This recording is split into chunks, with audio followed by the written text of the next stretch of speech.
Hello పిల్లలు, good evening.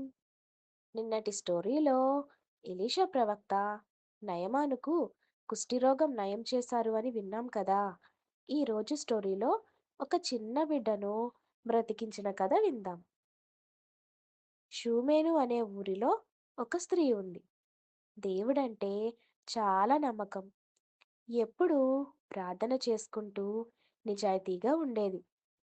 ఆమె చాలా మంచిది. అందరికీ సహాయం చేస్తూ ఉండేది. ఎంతో దయ కలిగి ఉండేది. కానీ ఆమెకు చాలా కాలంగా పిల్లలు లేరు. ఎలీషా ప్రవక్త ఆ ఊరు మీదుగా వెళ్తూ ఉండేవారు.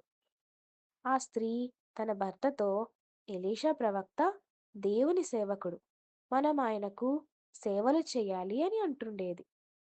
అప్పుడు తన భర్త వాళ్ళ ఇంటి పైన ఒక రూమ్ కట్టించి అందులో ఎలీషా ప్రవక్త ఆ ఊరు మీదుగా వెళ్తున్నప్పుడు విశ్రాంతి తీసుకోవడానికి అన్ని ఏర్పాట్లు చేస్తారు. కొన్ని రోజుల తర్వాత ఎలీషా ప్రవక్త వాళ్ళిద్దరినీ చూసి ఎంతో సంతోషించి, మీరు చాలా మంచివారు, దేవుని మీద ఎంతో భక్తితో ఉన్నారు, మీకేం కావాలో అడగండి అని అంటారు.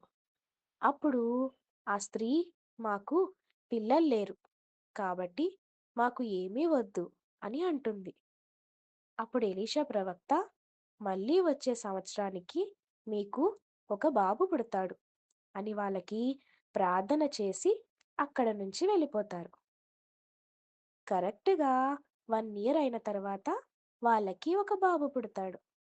వాళ్ళు ఎంతో సంతోషించి దేవునికి స్తోత్రాలు చెల్లించి ఆ బాబును చాలా హ్యాపీగా చూసుకుంటూ ఉండేవారు. అలా కొన్ని సంవత్సరాలు గడిచాయి. ఒకరోజు ఆ బాబు వాళ్ళ నాన్నతో కలిసి పొలానికి వెళ్తాడు. అక్కడ ఆడుకుంటూ ఉంటాడు.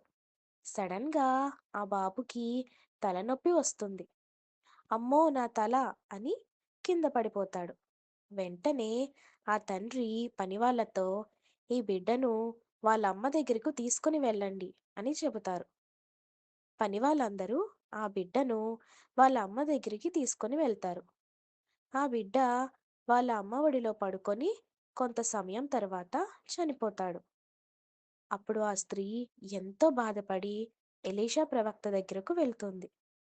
ఎలీషా ప్రవక్త జరిగింది తెలుసుకొని, ఈ భార్యాభర్తలిద్దరూ ఎంతో మంచివాళ్ళు, ఎంతో మందికి సహాయం చేశారు.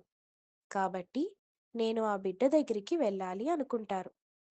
వెంటనే ఆ పిల్లవాడి దగ్గరికి వెళ్ళి దేవునికి ప్రార్థన చేసి ఆ బిడ్డను బ్రతికిస్తాడు. అప్పుడు ఆ స్త్రీ ఎంతో సంతోషిస్తుంది.